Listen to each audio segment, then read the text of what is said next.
नमस्कार दोस्तों, इस वीडियो में हम बात करने वाले हैं राजीव दीक्षित जी के बारे में।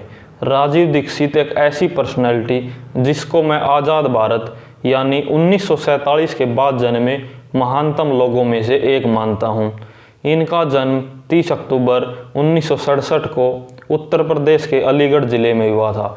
अगर हम इनकी पढ़ाई की बात करें तो इन्होंने बीटेक और एमटेक इलेक्ट्रॉनिक्स से की हुई थी, लेकिन इनकी पढ़ाई और इनकी पर्सनल बातों से ज़्यादा जानना ज़रूरी है इनके सामाजिक कार्यों के बारे में, क्योंकि इनके द्वारा किए गए सामाजिक कार्यों का इनकी पढ़ाई से कोई लेना देना नहीं है। तो चलिए स्टार्ट करते हैं।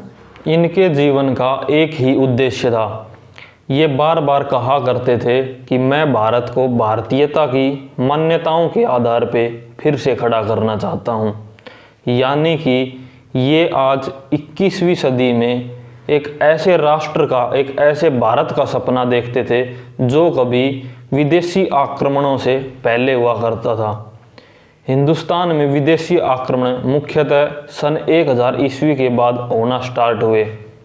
सन 1000 ईस्वी से पहले का भारत वही भारत था जिसको सोने की चिड़िया कहा जाता था, क्योंकि उस समय पूरा विश्व भारत का लोहा मानता था।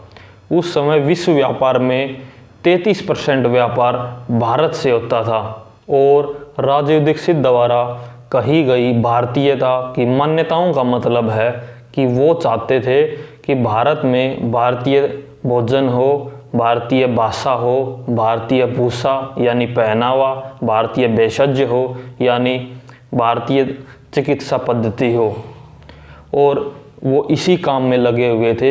इसीलिए उन्होंने अपने पूरे जीवन में लगभग पूरे हिंदुस्तान का 3 बार भ्रमण किया था और उनका एक ही काम था कि वो गांव-गांव, शहर-शहर जाते थे और वहाँ के लोगों को जागरूक करते थे इंडिया के बारे में कि हिंदुस्तान किसी समय कितना महान हुआ करता था और आज किस स्तर पर पहुँच गया है और हम हिंदुस्तान को फिर से कैसे महान बना सकते हैं। उनके हिसाब से भारत के महान बनने में जो मुख्य बाधा है वो है विदेशी कंपनियां जो भारत में व्यापार कर रही हैं और यहाँ की सरकारें जो भ्रष्टाचार को बढ़ावा देती हैं। विदेशी कंपनियों का विरोध करने के पीछे उन्होंने 2 मुख्य कारण बताए थे।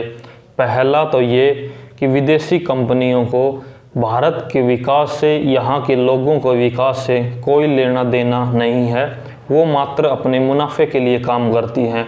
और दूसरा ये कि सन 1600 ईस्वी में भारत में एक विदेशी कंपनी आई थी जिसका नाम था ईस्ट इंडिया कंपनी, और उसी ईस्ट इंडिया कंपनी ने भारत को लगभग 300 साल की गुलामी दे दी।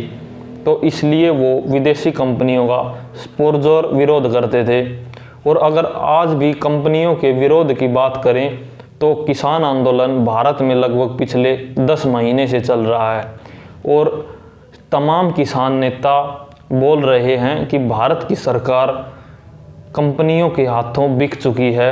खैर छोड़िए, आज हमारा टॉपिक है राजीव दीक्षित जी के बारे में, तो उसी पे बात करते हैं। तो इन्होंने अपना सपना पूरा करने के लिए 1990 के दशक में पूरे भारत में आज़ादी बचाओ आंदोलन पूरे ज़ोर शोर से चलाया। आज़ादी बचाओ आंदोलन का मतलब था कि तमाम विदेशी कंपनियों को एक्सपोज करना और हिंदुस्तान के लोगों को जागरूक करना, उनको स्वदेशी अपनाने के लिए प्रेरित करना। और धीरे धीरे हुआ ये कि लोगों ने इनको सुनना शुरू कर दिया और 1999 आते आते लाखों की संख्या में लोग इनसे जुड़े भी। और 1999 में इनकी मुलाकात बाबा रामदेव से हुई, जिसके बाद इनके आंदोलन को और इनकी विचारधारा को पूरे भारत में खुल के सपोर्ट मिला। बाबा रामदेव के साथ लगभग 10 साल काम करने के बाद और भारत से करप्शन को ख़त्म करने के लिए इन्होंने बाबा रामदेव के साथ मिलकर भारत स्वाभिमान ट्रस्ट बनाया 2009 में, जिसका मुख्य उद्देश्य था करप्शन को हिंदुस्तान से ख़त्म करना और जो भी पॉलिटिकल लोग भ्रष्ट हैं उनके खिलाफ लोगों को जागरूक करना। और इस भारत स्वाभिमान मूवमेंट के राजीव दीक्षित नेशनल सेक्रेटरी थे और बाबा रामदेव इसके प्रेसिडेंट थे।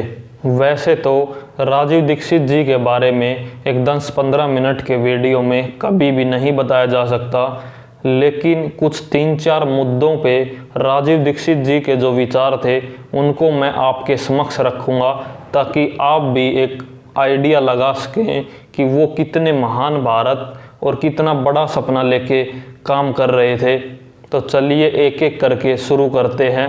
जो पहला मुद्दा राजीव दीक्षित जी के हिसाब से अहम था वो ये था कि वो चाहते थे कि अंग्रेज़ों ने जो 300 साल में भारत में लूटपाट मचाई थी और भारत से जो पैसा लेके कमा के वो गए थे वो सभी भारत में वापस आना चाहिए, क्योंकि वो भारत की संपत्ति है। इसके लिए उनका प्लान ये था कि वो चाहते थे कि इंटरनेशनल कोर्ट ऑफ जस्टिस में वो सभी डॉक्यूमेंट्स जो लंदन के हाउस ऑफ कॉमन्स की लाइब्रेरी में मौजूद हैं उनको चैलेंज किया जाए। वो सभी डॉक्यूमेंट्स अंग्रेज़ों के अधिकारियों द्वारा लिखे गए थे जो उस समय हिंदुस्तान में अलग अलग पोस्ट पे हुआ करते थे, और उस समय की लंदन के पार्लियामेंट की डिस्कशंस भी उस हाउस ऑफ कॉमन्स की लाइब्रेरी में आज भी मौजूद हैं।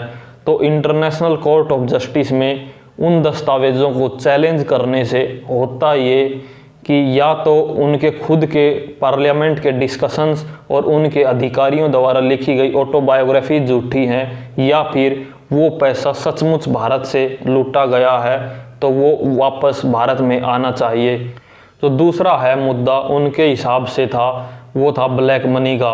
वो चाहते थे कि जो भी भारत के लोगों के पैसे जो गलत तरीके से कमाए गए हैं और विदेशी खातों में हैं वो भारत में वापस आने चाहिए। इसके लिए उनका प्लान था कि भारत की संसद एक कानून बनाए और उस सारे पैसे को भारत की राष्ट्रीय संपत्ति घोषित करे।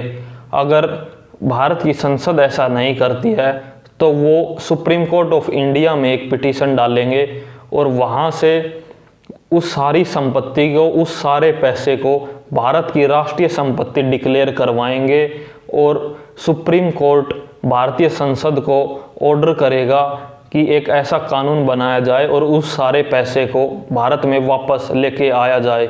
और ऐसा पहले भी एक बार हो चुका है। सन 1996 में यूरिया घोटाला इंडिया में हुआ था, जिसमें पीवी नरसिम्हा राव जो उस समय भारत के प्रधानमंत्री हुआ करते थे उनके भतीजे ने किया था, और उसी चीज़ को लेके सुप्रीम कोर्ट ऑफ इंडिया में एक पिटीशन डाली गई और सुप्रीम कोर्ट ऑफ इंडिया ने जो यूरिया घोटाला जो 100 करोड़ का था उसको भारत की संपत्ति घोषित किया और वह पैसा भारत में वापस आया जो स्विस बैंक में चला गया था। तीसरा जो टॉपिक है वो है हेल्थ के बारे में।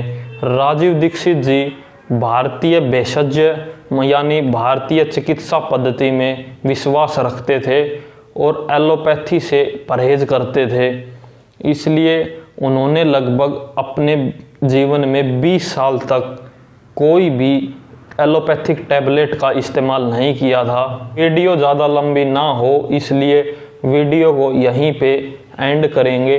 और अगर आप बात करें कि मेरे को ये सभी जानकारी कहाँ से मिली, तो मैंने खुद राजीव दीक्षित जी के बारे में सुना है, जो उनकी खुद की ऑडियोज़ हैं जो इंटरनेट पे भी आज मौजूद हैं, उनको सुना है। इसलिए मैं आपसे भी रिक्वेस्ट करूंगा कि आप उन सभी वीडियोज़ को सुने और उनके द्वारा दिए गए टिप्स, हेल्थ टिप्स या और भी कठिन से कठिन जो मुद्दे हैं उनको आसान भाषा में समझे। तो वीडियो को एंड तक देखने के लिए आप सभी का धन्यवाद। Thank you.